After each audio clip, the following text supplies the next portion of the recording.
बिस्मिल्लाहिर्रहमानिर्रहीम। अस्सलाम वालेकुम फ्रेंड्स और you all, I hope you will be fine. Friends, आज हम पढ़ेंगे ओपन यूनिवर्सिटी का कोर्स कोड 5615 यूनिट नंबर 5 है, पाकिस्तानी उर्दू अफसाना में हकीकत निगारी की रिवायत का जायज़ा। सबसे पहले हम ये देख लेते हैं कि अफसाना होता क्या, उसके बाद इसकी डिटेल में जाते हैं। इंसान को हमेशा कहानी सुनने से दिलचस्पी रही है। पहले दास्तान का रिवाज था। दास्तान एक ऐसी तवील कहानी को कहते हैं जिसमें माफूकुल फितरत अनासिर होते हैं। झूठी कहानी होती है, माफूकुल फितरत अनासिर होते हैं। जबकि अफसाना एक मुख्तसर कहानी होती है। अफसाने के लुग़वी मानी है झूठी कहानी। लेकिन अफसाने के इस्तिलाही मफ़हूम में देखा जाए तो अफसाने से मुराद ऐसी कहानी जिसमें ज़िंदगी के किसी एक रुख को बयान किया गया हो और इसमें हकीकत का अंसर भी गालिब होता है।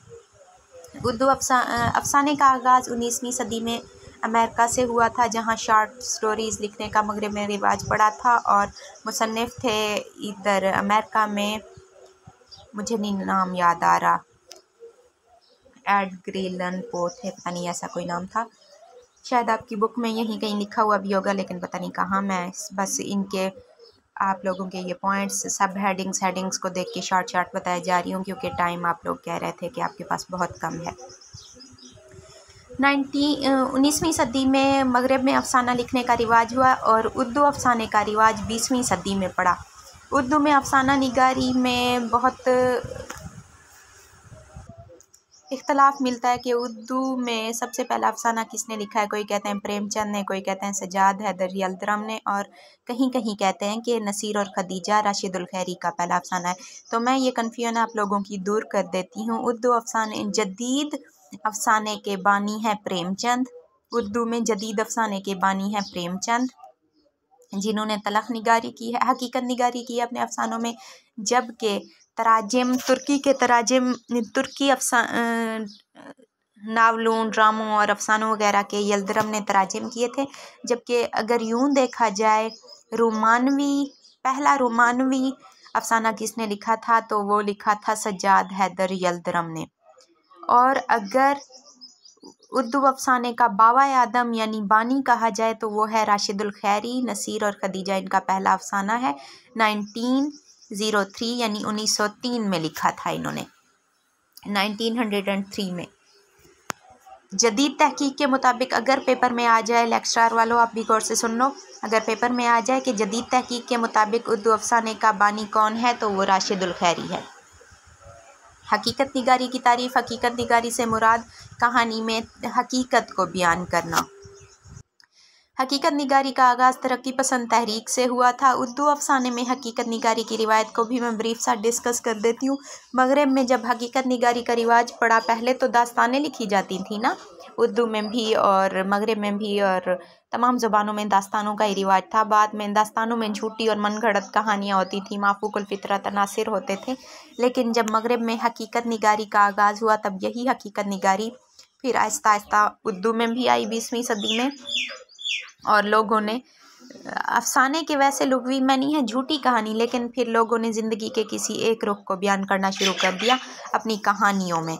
मिसाल के तौर पे एक वाक़या देखा कहीं, तो उसे थोड़े से तरतीब, अल्फाज की तरतीब देकर अपने अंदाज में उसे लिख दिया। ये होता था अफसाना। और ये इसका फ़ायदा ये होता है कि ये मुख्तसर सी कहानी होती है और एक ही नशिस्त में पढ़ी जा सकती है। क्योंकि आजकल इंसान बहुत ज़्यादा बिजी हो गया है, तो उसके पास बड़े बड़े नावल पढ़ने का टाइम नहीं है। जबकि मुझे अफसाने पसंद नहीं है, मैं हमेशा नावल पढ़ना ही पसंद करती हूँ, क्योंकि एक नावल पढ़ने से हमें एक पूरी तारीख मिल जाती है। अच्छा जी, उर्दू अफसाने पर तकसीम हिंद के असरात। उर्दू अफसाने को 3 हिस्सों में तकसीम किया जा सकता है। वैसे तो 5 अदवार हैं उर्दू अफसाने के, लेकिन पाकिस्तान बनने के बाद उर्दू अफसाने के हैं जी 3 अदवार।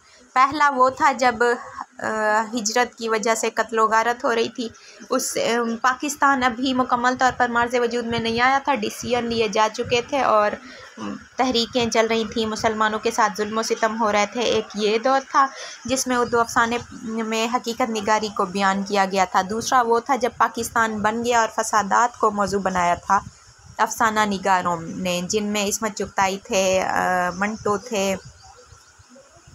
और भी बहुत सारे थे, जहन में नहीं आ रहे मेरे, गुलाम अब्बास हैं जैसे। उसके बाद तीसरा जो दौर था वो था फसादात जब ख़त्म हो गए, नए माहौल को, जब पाकिस्तान का नया माहौल था, थोड़ी सी कुछ कत्लो गारत का वो जो समा था वो माजी में चला गया, तो कुछ हालात बदल गए, नई हुकूमत, नया दौर, तब उन्होंने अफसाना निगारी की थी। नए लोग यानी कि जदीद अफसाना निगार इसमें शामिल हो जाते हैं। 1960 के बाद के अफसाना निगार। पाकिस्तान बनने के बाद या तकसीम हिंद के बाद अफसाने के 3 दौर हैं। पहला वो जब खून रेजी का दौर था, दूसरा वो पाकिस्तान बनने के बाद जब इंसानों का हैवान बन जाना, सिंपल सा बता दूँ, भूख अफलास की वजह से और मकानात की किल्लत की वजह से अफरा तफरी के आलम में इंसानों का हैवान बन जाने का दौर, और तीसरा था 1960 के बाद जदीद अफसाने का दौर। अब नेक्स्ट पॉइंट है जी आप लोगों का, पाकिस्तान में हकीकत निगारों का पहला मौजू फसादात था। ज़ाहिर सी बात है उन्होंने फसादात को अपनी आँखों से देखा था, खून रेजी होना और अफरा तफरी का जो आलम था उन्होंने अपनी आँखों से देखा था, तो उन्होंने सबसे पहले पाकिस्तान बनने के बाद इसी हकीकत को अपने अफसानों में जगह दी थी, जिनमें मोहम्मद हसन अस्करी हैं, मंटो हैं, अहमद नदीम कासमी, गुलाम अब्बास, मुमताज़ मुफ्ती, मुमताज़ शीरी, खदीजा मस्तूर और हाजरा मसरूर वगैरह।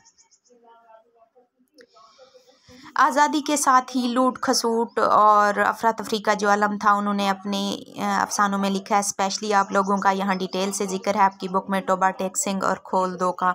टोबा टेक सिंह और खोल दो इसके मंटो के दोनों अफसाने हैं। टोबा टेक सिंह तो एक पागल की कहानी और खोल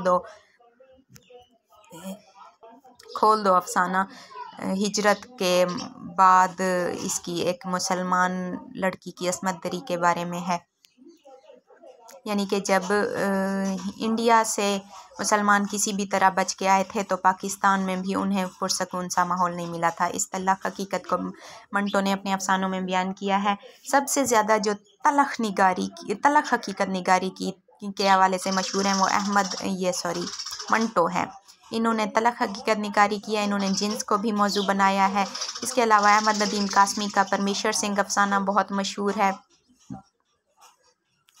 आप लोगों ने क्या करना है, इन पॉइंट्स को जैसे मैं ब्रीफ बता रही हूँ थोड़ा सा डिटेल से लिख लेना है, आपका पेपर इंशाल्लाह अच्छा हो जाएगा। 50 की दिहाई में हकीकत निगारी वही है जो 19 पाकिस्तान बनने के बाद फसादात को उन्होंने मौजू बनाया। इसको थोड़ा सा डिटेल से लिख लीजिएगा आप लोग। फसादात के बारे में तो आपको पता ही होगा, कैसे कैसे फसादात थे, क्या क्या मसाइल पेश आए थे मुसलमानों को हिजरत के दौरान, हिजरत के बाद 1947 था 60 के दौरान।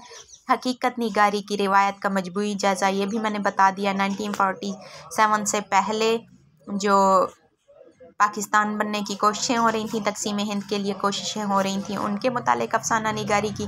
1947 के फ़ौरन बाद फसादात को मौजू बनाया और 1960 के बाद के अफसाना निगारों ने नए माहौल को मौजू बनाया था।